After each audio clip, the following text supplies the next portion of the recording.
Shopping. Say hello, les belles dames. Welcome to mommy's vlog. Say hello. Hello. Say, look at me. Say hello. Bonjour les belles dames, j'espère que vous allez bien. Donc voilà, comme vous m'avez dans un miroir, tous ceux qui ont des shopping, tous ceux qui n'ont pas na bana si c'est une salade. Donc voilà, là tu as un shop. Tu sais que vous avez quelques blocs au cas où famille quoi avec les enfants. Tu sais que maman n'a pas pu lier, mais bana baza na pour na kolia. Donc voilà, là tous au côté tu que nous avons bloc à Mickey pour nandaku. Et bana bako ta classe bazanga bloc à kolia. Donc voilà. Et shopping amné était dans shopping mon comme qui bobika qui des familles à la kaboke shopping à qui mais comme à moi shopping à moyenne quoi. Bah j'espère que vous allez bien, j'espère que la semaine n'a bien l'équipe très bien, ça fait longtemps que nous qui binoté, na moni binoté, nous avons quand même congé, bobika mon salaire nous sommes tous à congé hein, oui, la rose a qui congé donc voilà mais tout coûte tozongeli donc nazana na bino encore.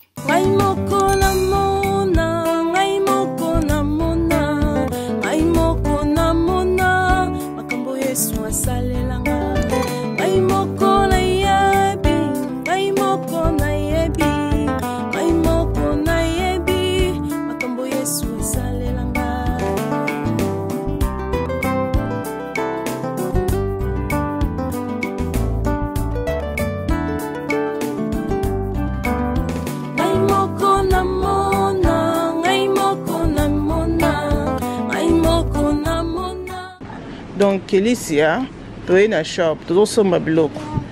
Donc aujourd'hui tu dois sommer les quatre fongola. Papa va faire les saucisses sont les na start. Yangwana donc ba fongola ba nino kolia saucisse amoni nazwi bombo alingi encore alia bombo donc alingi nyonso bombo nde akosi. But anyway, let's go. Wait for daddy here, okay? Voilà comme au monde toi qui n'a Alicia l'inkara lié déjà na shop avant que tu somba tu na Alicia non il faut d'abord tu somba avant que au lié ok donc voilà on a to bakisi ba jus mingi Alicia linga ba jus wana mingi na linga mingi ba na ba sela ba vuya ba fruit na ba fruit juice parce que ça kana sucre mingi té donc voilà surtout apple juice jus à pomme et melamaka vraiment et bien nanda kunanga ba nanga ba la jus à pomme mingi donc voilà quand on sait que qui shopping à mukie mais botala ndenge biloko comme biso ebele pe biloko mati ma comme surtout na mokili mati pardon wana aussi si shopping na biso na ba chassi na tozongi na ndako wo na ndako na sombaki o ezali steak nanga na ochango bali na osala yango vraiment simple parce que naki même pas na posa kolamba balibeda mbobe tamo kozala na posa olamba te on a pour sortir les matins mais aux en a choisi parce que aux maman donc il faut toujours là ma pour bolia le bon peso senga qui olia et non qui pour sortir la steak na biki ok na ça ba steak na on a ba les belles dames et donc le boss on a cha ezali black pepper donc voilà après na quoi kocha oyo ezali ail donc steak aux aka vraiment rapide dans 30 minutes na lié parce que non ça là on a ou ezali pomme de terre vraiment facile recette voilà na che ou ezali muscade comme bomoni na che muscade mukie après na quoi kocha ou ezali kaju ou ezali mint seasoning de assaisonnement ou ezali vraiment pour na steak et on est na ko salela et donc voilà après kocha kaju nanga comme bomoni et na quoi kocha sko ezali bouillon ya crevette okosala bouillon na nyonso olingi ou bien okotia noka mungwa soki olingi bouillon te mungwa pe na steak esalaka pe bien mais nga na ngai kana tiaka mwa bouillon na nga crevette esalaki vraiment kitoko makasi apres wana zala sûr ke manzaka na oyo eza propre et tout biso bato tolingaka bamanzaka comme ça il faut toujours kosukola maboko donc wana choix te apres nakoya kotia feuille na ngai ya ten comme bomoni donc voilà na tie ndambo soki olingaka kotia bamakasi ya solo te kotia te ok donc voilà mpona kovandisa mpona quelques minutes et là nakoya kosala oyo ezali pomme de terre donc osala pomme de terre normal ya pembe e nakosala pe oyo ezali mbala na biso ya sucre nakomélange yango tous les deux oh my god ma belle pomme de terre na mbala sucre comme ça ezalaka vraiment na steak na mwa salade pembeni laisse tomber ezala vraiment kitoko recette moko vraiment rapide mais olia biloko vraiment kitoko sentir goût ekoti na musuni et na pomme de terre na yo donc voilà comme lobi ki wana na osala ezali mbala na ngai ya sucre natiaki mbala na ngai ya sucre moko e nakokatakata kokombo moni nakosangisa yango na pomme de terre na biso mais soki olinga mbala ya sucre te nakolobaki esala pomme de terre yango moko be soki olinga pomme de terre te nakolobaki esala mbala ya sucre okozala ezala vraiment surtout mbala sucre ezala vraiment décidé après nakoya kotia oyo ezali persil natie persil moke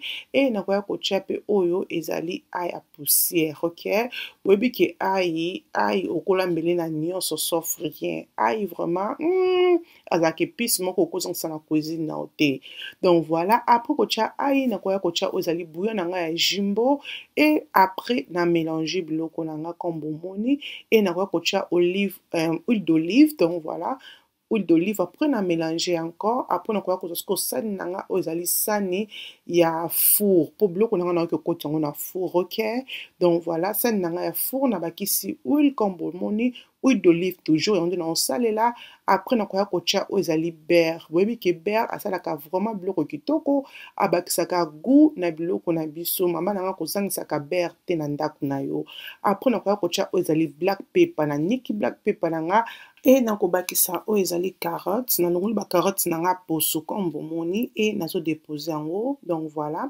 après kotia bacarotte na ngai nakoya sikoyo kofinika parce que nayoki kotia yango na four na nga eza déjà chauffé et là nafiniki yango na papier aluminium mpona biloko na nga il faut elemba vapeur wana nde ekolembisa oyo ezali bapotatoes na ngai ok donc wana na ye na réchaud natie oyo ezali huile d'olive na kikalungu nazali ke huile d'olive na ngai chauffé e nazwi viande na ngai steak na nga oyo nasalaki na bino naye kotia yango na moto e nazotika yango ebela na moto makasi mpona 1 minute na moto makasi ok comme bomoni vraiment ke ezobela après wana naye kotourne yango encore na side oyo elandi na oyo place mosusu naye susu kotika yango susu na moto makasi encore mpona 1 minute ok après 1 minute comme ça nde nakoya kolongola oyo ezali steak na ngai na napesa ke steak na ngai ekauka na napesa ke steak na ngai ezala medium cook après ko bomoni ke na baloli encore steak na ngai e eloko nakoya kosala nakoya siko kobakisa oyo ezali beurre après na diminuer moto na nga na tia yango na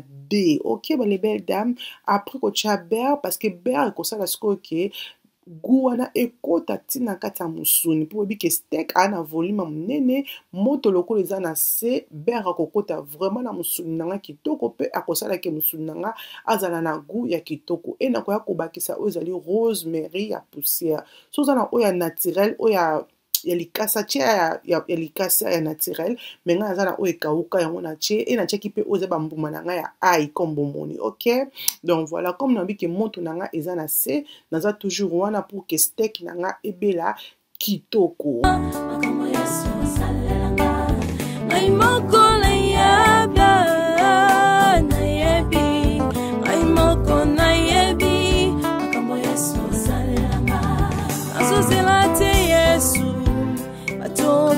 Bisanga ngamoko na yebi makambo Yesu salelanga nazozela te yawe bato bayebisanga ngamoko na yebi makambo Yesu salelanga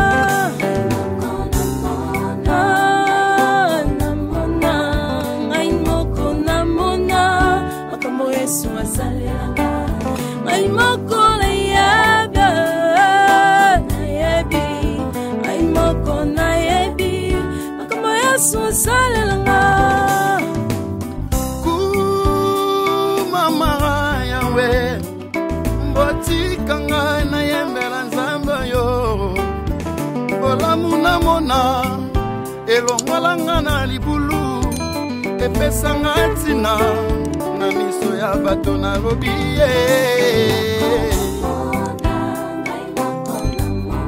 namona bolamu yo osalele libota na ngai nzambe yo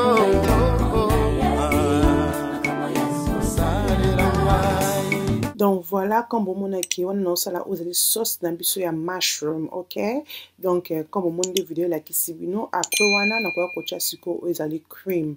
Cream nanga na zoche ezali ya single, ezali ya double T, ezali ya single pour ça que sauce nanga ya mushroom ezala pepele, ok?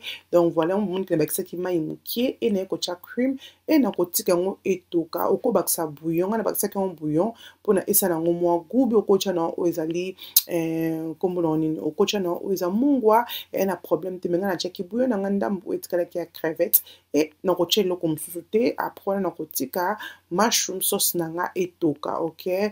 Donc voilà, comme on dit que cream nanga va mélanger très bien na mushroom na yebona biso et c'est mélangé très bien na monisco boy vraiment etoki et belly pour mona ki même yebona biso pe elimbi pe crème na biso et komi pe kilo. Donc voilà, c'est comme ça qu'il y a la qui mushroom cream nanga comme bozo mona vraiment simple, vraiment yummy et biloko nanga ezalaki comme ça les belles dames biloko na biso irata kité ezalaki vraiment yummy.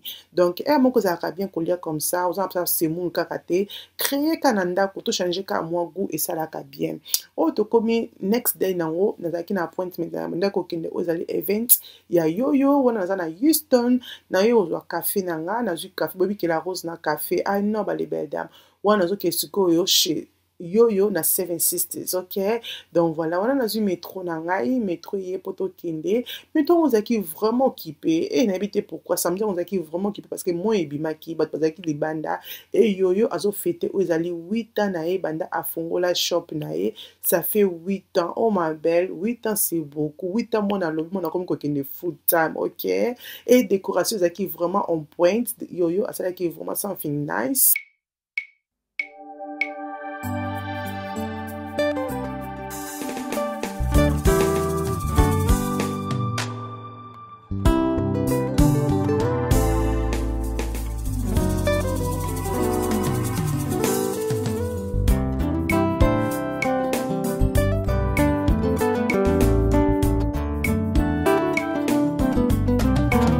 Ma belle, là, na la sabino outfit nanga de la lataki, mkula moi et bimaki, et na la moi robe nanga moi mini, mais na chaki collant, donc voilà, et yo a celle qui biso ba oezali ba cadeau, à celle qui sont comme ça na ba saki, c'était vraiment joli, et robe nanga la celle robe ya Zara, top nanga zali top ya Marie Série, et collant nanga zali collant ya. Thank you so much guys for coming. I know like it's too early because the morning is not gonna.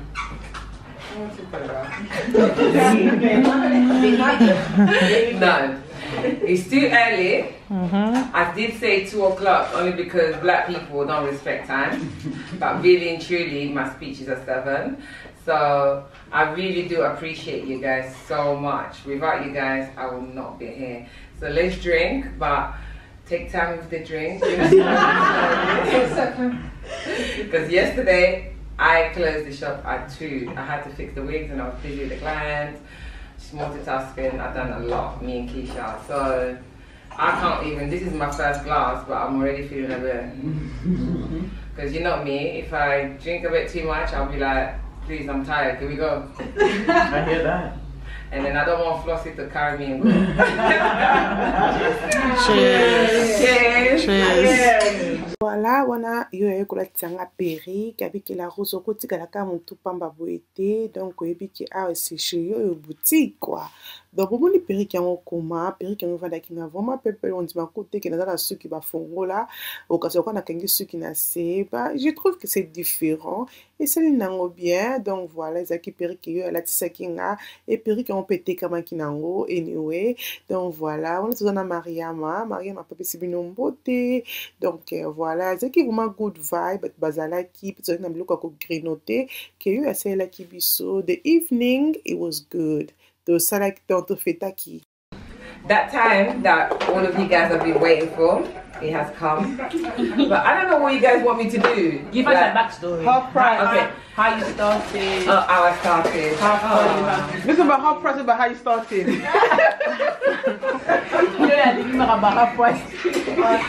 Okay. Can I start from the beginning? Well, don't take it too long. Okay. It's long. The story is long because the journey is long. But I'm gonna make it very short. I've always wanted to be a hairdresser. Always. Like. When I came to England. No, you're going way back. Wait. This is not on YouTube. Wait, This is not YouTube video. Like, listen, you have to start somewhere for you to, you know. Okay, Mama. So the truth is, when I came to England, I wanted to be a hairdresser. I knew that I wanted to be a hairdresser to a point where I went to college and I chose hairdressing. My uncle said to me in Lingala, Zoba. That means anything. And I was like, you know what, at this point, I'm one of those girls that I like to prove a point. If you say to me you can't do it, I'll show you that I can do it, right? I was so embarrassed, not embarrassed, I was actually like, whoa, I didn't realize the progress. It was that much until my cousin Audrey, she was like, we need to go back and show people the wigs before and after. When I looked at it, I went back on my Snapchat in 2017.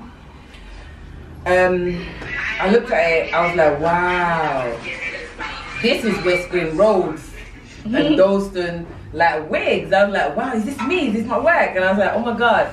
Then I realized I've actually grown. Like, you don't realize how much you've grown until you look back on the pictures. So this is 2025. I wanted to go India. It's always been a dream because I've been buying my hair from India for the past 6 years. For the past 6 years.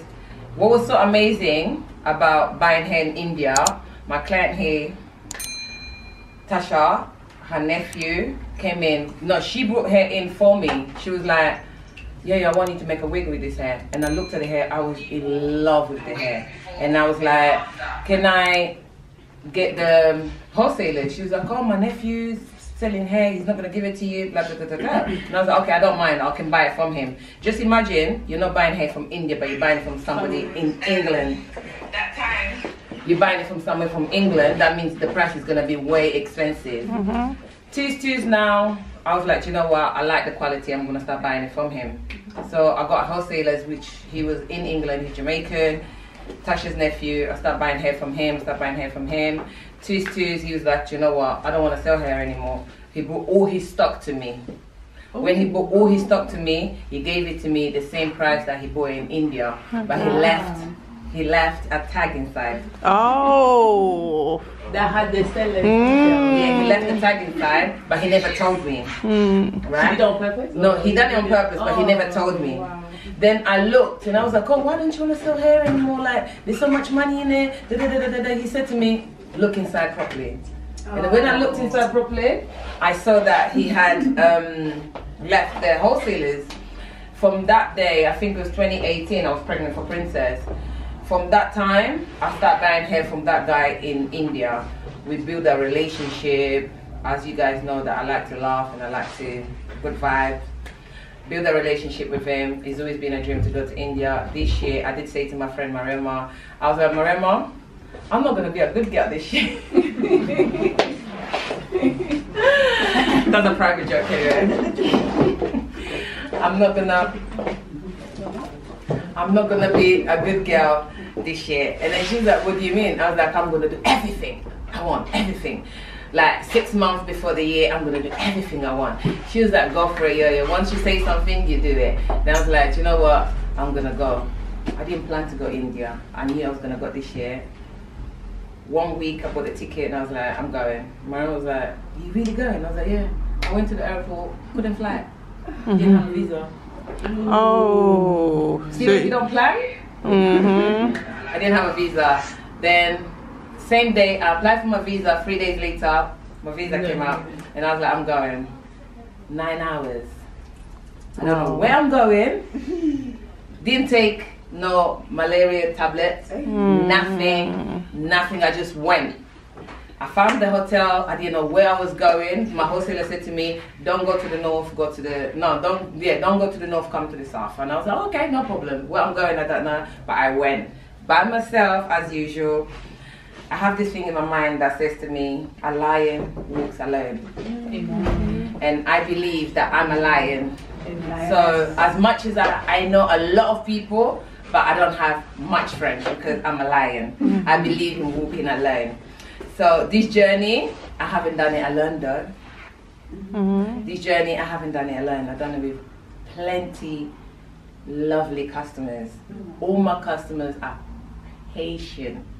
Like, I was pregnant, Margaret, she left. One time I was pregnant, I was doing her hair. She said to me, Yo, but you due. I said, I know, I'm due next week, not today. And I was doing her hair. Like, when I'm doing hair, it's just like, I just do it. I don't have limits to it. Yesterday I left 10 o'clock, I left at 2 o'clock in the morning. I woke up today 7 o'clock. It's like, because his hair, it's just something that it just pushes me, go and do it. And then I do it with so much love, not just the money. Of course there's money in it, as you guys can see, but definitely it's like something that I really like, and I like to change my clients' look. I'm sure all of you guys, I have criticized every single hair that you brought in.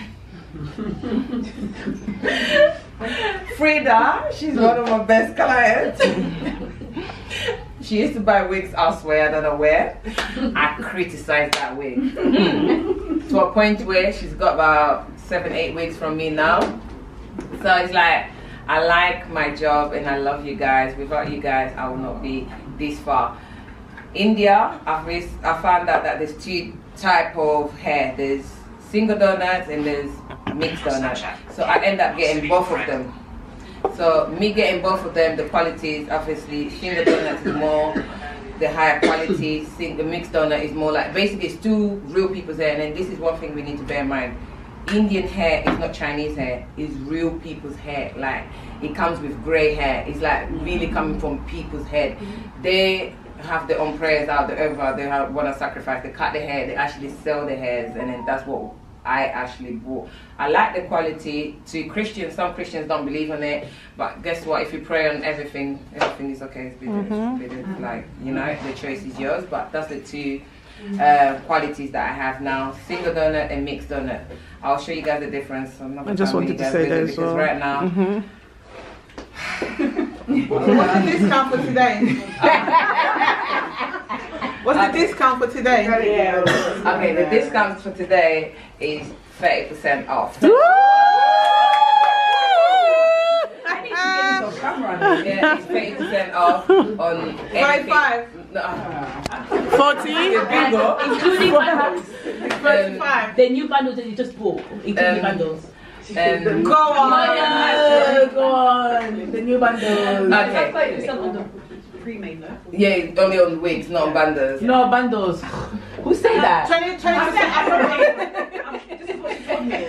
Yeah. She can change her mind. So it's only on pre-made wigs, and the ones that I have in stock is all 30% off today. And if you like something you don't have it, If you can always something's 30% off, pre-order. can you use the friend discount on top of it? No, you're pushing it. You don't ask, you don't get. The website, it's not me, it's the website. The website's not gonna allow You it. are the website. I'm not. Exactly, you are the website. You can make the change. Feel free. I'm sorry that I'm sure, ladies, you don't want to take off your wig and try and everything, but feel free to look and just let me know if anything that is not there that you like. You still get a 30% off, but you gotta pay your money today. Really do appreciate you all. Like, the journey has not been easy, and I don't think it's gonna get any easier. I like to be uncomfortable anyway. I only work under pressure. I don't know how to work. I don't know how to work with relax. Where I'm comfortable, there's not success for me. I need to be very uncomfortable, and I need to be stressed. If I'm not stressed, I'm not happy. So I don't know if it makes sense, but I need to be a bit, you know, in that driving bit for me to. I feel sorry for Keisha because she goes through it all the time with me. But it is what it is. What can we say? Well done. Thank you guys for coming. 1, 2, 3, 4. Don't keep on police telephone. I'm gonna go silly. Step back.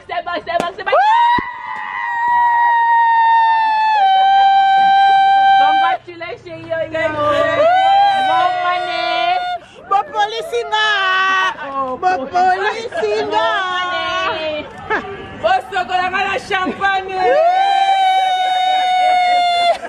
Voilà ma belle, là na komi na train et dans un sac na nga ki yo apesi biso cadeau, na bi ki to fongola ngo na mino na train, avant que to koma na ndako et to bossa na po na zaki vraiment fatigué, zaki vers 23h comme ça, vraiment fatigué les belles dames, donc voilà.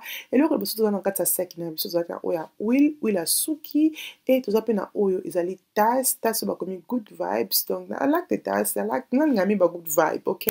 Donc voilà, après to zaki pe na oyo ezali shampoing na conditioner apesa qui sont à métier comme ça. Ils avaient ceux qui ont voyagé, on a besoin de chocolat souki. Là, vraiment, je vais l'utiliser. Donc, on utilise un produit bien, de colis ça rappelle souki, ça vraiment très bien. So, qui n'a pas ça, on va utiliser seulement ça modèle oyo, j'aime bien. Et après ça, qui bisope o ezali waps ya ko clean ma boko na biso et tout ça qui peut ba gift, tout ça qui conseille la 20% que au son ba perruque et biso thank you. Donc voilà les belles dames, merci beaucoup. Vous avez dans la vidéo, on est bandé jusqu'à la fin. J'espère que c'est Pélicibino. Aimez, partagez. Bisous. Bye.